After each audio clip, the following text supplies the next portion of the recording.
नमस्कार शेतकरी मित्रांनो, स्वागत आहे तुमचं आपल्या सिद्धार्थ आरोटे डेली ब्लॉग या चॅनलमध्ये। तर नुकतीच मतदान झालेलं आहे आणि महायुतीचं सरकार जे आलेलं आहे तर त्या सरकारने मोठे 3 धडाकेबाज निर्णय घेतलेले आहे। तर त्यामध्ये पहिला जो निर्णय आहे तो सरसकट पीक विमा मंजूर।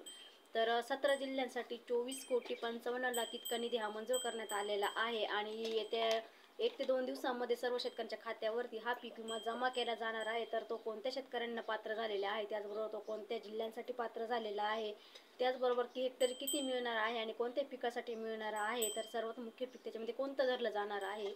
तर यामध्ये जी काही सविस्तर अपडेट आहे ती आपण पुढच्या फक्त 2च मिनिटांमध्ये जाणून घेणार आहोत। त्यापूर्वी तुम्ही जर चॅनलवर नवीन असाल तर असे शेतीविषयक नवनवीन व्हिडिओ बघण्यासाठी चॅनलला सबस्क्राईब करा। व्हिडिओ कुठेही स्किप करू नका, जेणेकरून तुमचा सुद्धा जिल्हा याच्यामध्ये असू शकतो आणि खूप महत्त्वपूर्ण माहिती आहे ती तुमच्यापर्यंत पोहोचू शकते। तर शेतकरी मित्रांनो, सर्व शेतकऱ्यांना पीक विमा मंजूर करण्यात आलेला आहे आणि ते सर्व शेतकऱ्यांची प्रतीक्षा जी काही आहे ती संपलेली आहे आणि अखेरकार शेतकऱ्यांच्या प्रतीक्षे संपल्यानंतर त्यांना कुठंतरी आनंदाची बातमी मिळत आहे। तर कोणत्या पिकांसाठी मंजूर करण्यात आलेला आहे, तर त्याचबरोबर किती जिल्ह्यांमध्ये आणि किती शेतकरी त्याच्यामध्ये पात्र झालेले आहे, तर या संदर्भात महत्त्वाचं असं अपडेट आहे। तर शेतकरी मित्रांनो, 17 जिल्ह्यांमध्ये वितरण मोठ्या प्रमाणावरती सुरू झालेलं आहे। यापूर्वी सुरू झालेलं होतं पण तुरळक ठिकाणी सुरू झालेलं होतं, परंतु आता जे काही ते आहे ते सरसकट पीक विमा हा मंजूर केला जाणार आहे। म्हणजे ना 25% ना 75%, तर सरसकट जो काही पीक विमा आहे तो मंजूर करण्यात आलेला आहे। त्यामुळे शेतकऱ्यांना कुठंतरी मोठा दिलासा देण्यासाठी अग्रिम पीक विमा जो आहे तो वाटप केलेला आहे आणि सर्व शेतकऱ्यांचे जे काही नुकसान झालेले आहे त्याची नुकसान भरपाईही देण्यात येणार आहे। तर त्यामध्ये कृषी मंत्री धनंजय मुंडे यांनी प्रशासनाला पावसाचा 21 दिवसाचा खंड असल्याचे पंचनामे पूर्ण करून अग्रिम पीक विम्याची जी काही रक्कम आहे ती देण्याची अधिसूचना देखील दिलेल्या आहेत। तसेच 2 दिवसापूर्वी मुख्यमंत्री एकनाथ शिंदे यांनी जी मुंबईमध्ये बैठक घेतली त्या बैठकीच्या वरिष्ठ अधिकाऱ्यांची बैठक घेऊन त्यात शेतकऱ्यांना वेळीच मदत करण्याचे निर्देश देखील देण्यात आलेले आहे आणि त्या शेतकऱ्यांना लवकरच मदत देखील होणार आहे असे आश्वासन देखील त्यांनी देण्यात आलेले आहे। तर शेतकरी मित्रांनो, जिल्हा अधिकाऱ्यांच्या प्रयत्नांनी शुक्रवारी पीक विमा कंपनीने 25% अग्रिमची जी काही पीक विमा मंजूर केलेला आहे यामध्ये 17 जिल्ह्यांना 2,75,900 पीक विमा धारक जे सोयाबीन उत्पादक शेतकरी आहेत त्यांना हा पीक विमा देण्यात येणार आहे। तर ही पीक विम्याची रक्कम जी आहे ती शेतकऱ्यांच्या खात्यावरती येत्या 2 दिवसांमध्ये जमा केली जाणार आहे। म्हणजे 27 आणि 28 नोव्हेंबरपर्यंत जमा केली जाणार आहे। तर यामध्ये त्यानंतर सोयाबीन उत्पादक शेतकरी आहे तर त्या शेतकऱ्यांना सुद्धा 105 कोटीची जी काही अग्रिमची रक्कम आहे ती त्यांच्या खात्यावरती जमा केली जाणार आहे आणि याचमध्ये प्रधानमंत्री पीक विमा योजनेअंतर्गत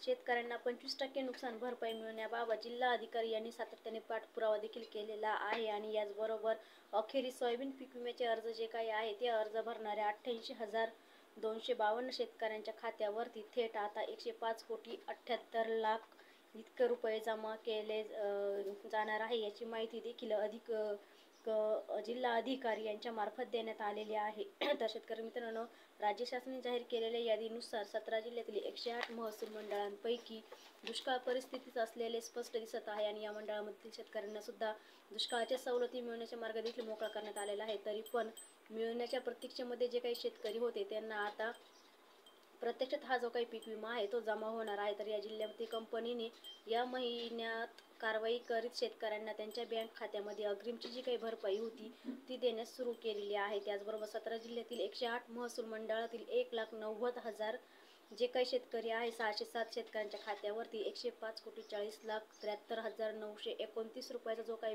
विमा आहे किंवा जी काही भरपाई आहे ती जमा करण्यात आलेली आहे। यामुळे बहुतेक शेतकऱ्यांच्या चेहऱ्यावरती आता आनंदाचे वातावरण देखील निर्माण झालेले आहे आणि त्यानंतर नांदेड जिल्ह्यातील शेतकऱ्यांना सुद्धा 25% अग्रिमचे वाटप सुरू झालेले आहे आणि या जिल्ह्यामध्ये सुद्धा सोयाबीन उत्पादकांचे 50% पेक्षा जास्त नुकसान झाल्यामुळे जिल्हा अधिकारी राऊत यांनी 25% अग्रिमची जी काही पीक विमा वाटपासाठी अधिसूचना लागू केलेल्या आहेत त्यानुसार सोयाबीन पीक उत्पादक शेतकऱ्यांना त्यांची अग्रिमची जी काही पीक विम्याची रक्कम आहे ती त्यांच्या खात्यावरती सुरळीतपणे वाटप केली जाणार आहे। तर मागील 2 दिवसामध्ये 50 कोटी रुपयांची शेतकऱ्यांच्या खात्यावरती जमा झालेली होती अशी माहिती देखील पीक विमा कंपनीच्या सूत्रांकडून देण्यात आलेली होती। तर काही पिकांना यामधून वगळण्यात देखील आलेले होते। तर सोयाबीन उत्पादकांचा 25% अग्रिमचं जे काही मंजूर करून वाटप देखील करण्यात आलेली आहे। तर त्यामध्ये 6.5 लाख हेक्टरवरील पेरणी झालेल्या सोयाबीनसाठी 8.5 लाख विमा भरलेल्या शेतकऱ्यांना